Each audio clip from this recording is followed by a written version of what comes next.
بسم اللہ الرحمن الرحیم۔ جیسا کہ آپ حضرات کو معلوم ہے کہ ہم روزانہ فضائل اعمال سے تعلیم کرایا کرتے ہیں۔ عقائد صحابہ سے قصہ نمبر 3 پڑھیں گے۔ آپ حضرات شریف پڑھ لیں۔ اللہم صلی علی سیدنا و مولانا محمد مبارک وسلم علیہ۔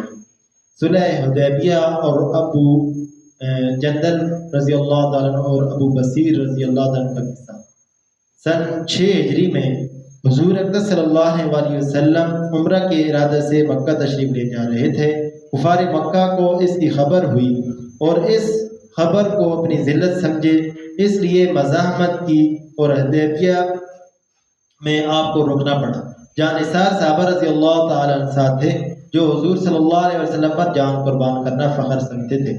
لڑنے کو تیار ہو گئے، مگر حضور صلی اللہ علیہ وسلم نے مکہ والوں کی خاطر لڑنے کا ارادہ نہیں فرمایا اور صلح کی کوشش کی، اور باوجود صحابہ رضی اللہ عنہ کی لڑائی پر مستعدی اور بہادری کے حضور اکرم صلی اللہ علیہ وسلم نے کفار کی اس قدر رعایت فرمائی کہ اس کی ہر شرط کو قبول فرما لیا۔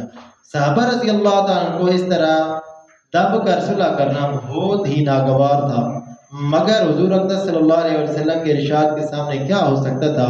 جانثار تھے اور فرما بردار، اس لیے حضرت عمر رضی اللہ عنہ جیسے بہادروں کو بھی دبنا پڑا۔ صلح میں جو شرطیں طے ہوئیں، ان شرطوں میں ایک یہ بھی شرط تھی کہ کافروں میں سے جو شخص اسلام لائے اور ہجرت کرے، مسلمان اس کو مکہ واپس کر دیں، اور مسلمانوں میں سے خدا نخواستہ اگر کوئی شخص مرتد ہو کر چلا آئے تو وہ واپس نہ کیا جائے۔ یہ صلح نامہ ابھی تک پورا لکھا بھی نہیں گیا تھا کہ حضرت ابو جندل رضی اللہ عنہ ایک صحابی تھے جو اسلام لانے کی وجہ سے طرح طرح کی تکلیفیں برداشت کر رہے تھے اور زنجیروں میں بندھے ہوئے تھے۔ اسی حالت میں گرتے پڑتے مسلمانوں کی لشکر میں اس امید پر پہنچے کہ ان لوگوں کی حمایت میں جا کر اس مصیبت سے چھٹکارا پاؤں گا۔ ان کے باپ سہیل نے، جو اس کا صلح نامہ میں کفار کی طرف سے وکیل تھے اور اس وقت تک مسلمان نہیں ہوئے تھے، فتح مکہ میں مسلمان ہوئے۔ انہوں نے صاحبزادے کے تماچے مارے اور واپس لے جانے پر اصرار کیا۔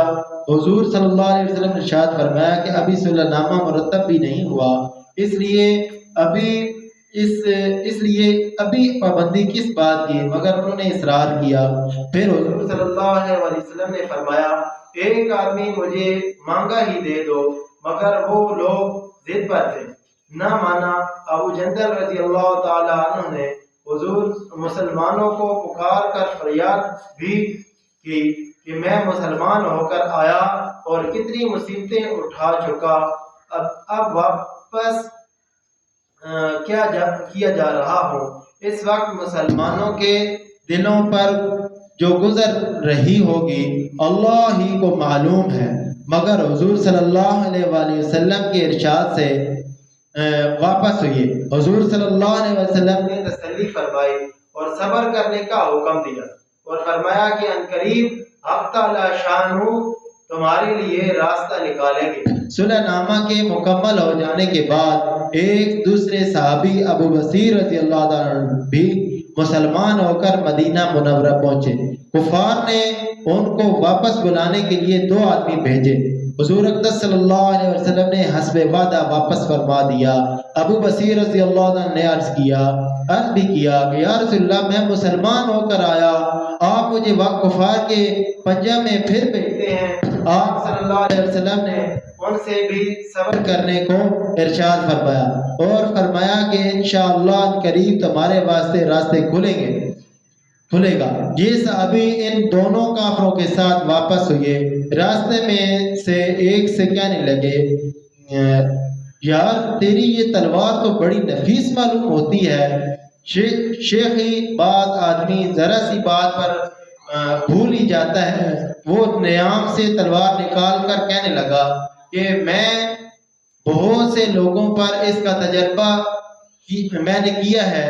یہ کہہ کر تلوار ان کے حوالے کر دی۔ انہوں نے اسی پر اس کا تجربہ کیا۔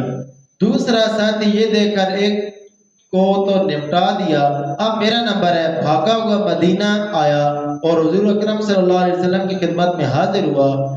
ہو کر عرض کیا کہ میرا ساتھی مر چکا ہے، اب میرا نمبر ہے۔ اس کے بعد ابو بصیر رضی اللہ عنہ پہنچے اور عرض کیا یا رسول اللہ آپ اپنا وعدہ پورا فرما چکے، مجھے واپس کر دیا، مجھ سے کوئی عہد ان لوگوں کا نہیں ہے جس کی ذمہ داری ہو، وہ مجھے میرے دین سے ہٹاتے ہیں، اس لیے میں نے یہ کیا۔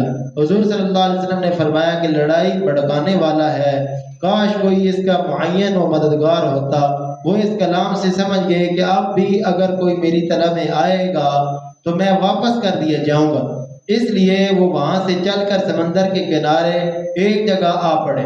مکہ والوں کو اس قصہ کا حال معلوم ہوا تو ابو جندل رضی اللہ عنہ بھی، جن کا قصہ پہلے گزرا، چھپ کر وہیں پہنچ گئے۔ اسی طرح جو شخص مسلمان ہوتا وہ ان کے ساتھ جا ملتا۔ چند روز میں یہ ایک مختصر سی جماعت ہو گئی۔ جنگل میں جہاں نہ کھانے کا کوئی انتظام، نہ وہاں باغات اور آبادیاں، اس لیے ان لوگوں پر جو گزری ہوگی وہ تو اللہ تعالیٰ ہی کو معلوم ہے، مگر جن ظالموں کے ظلم سے پریشان ہو کر یہ لوگ بھاگے تھے، ان کا ناطقہ بند کر دیا۔ جو قافلہ ادھر کو جاتا اس سے مقابلہ کرتے اور لڑتے، حتیٰ کہ کفار مکہ نے پریشان ہو کر حضور صلی اللہ علیہ وسلم کی خدمت میں عاجزی اور منت کر کے اللہ کا اور رشتہ داری کا واسطہ دے کر آدمی بھیجا کہ اس بے سری جماعت کو اپنے پاس بلا لیں، یہ معاہدہ میں تو داخل ہو جائیں اور ہمارے لیے آنے جانے کا راستہ کھلے۔ لکھا ہے کہ حضور صلی اللہ علیہ وسلم کا اجازت نامہ جب ان حضرات کے پاس پہنچا تو ابو بصیر مرض الموت میں گرفتار تھے۔ حضور کا والا نامہ ہاتھ میں تھا، اسی حالت میں انتقال فرمایا رضی اللہ تعالی عنہ وارضاہ۔ فائدے میں لکھتے ہیں آدمی اگر اپنے دین پر پکا ہو، بشرطے کہ دین بھی سچا ہو، تو بڑی سے بڑی طاقت اس کو نہیں ہٹا سکتی، اور مسلمان کی مدد کا اللہ تعالیٰ کا وعدہ ہے بشرطے کہ وہ مسلمان۔ بس محترم بھائیو دوستو، اللہ رب العزت ہمیں بھی سننے سے زیادہ اس پر عمل کرنے کی توفیق عطا فرمائے۔ جزاک اللہ۔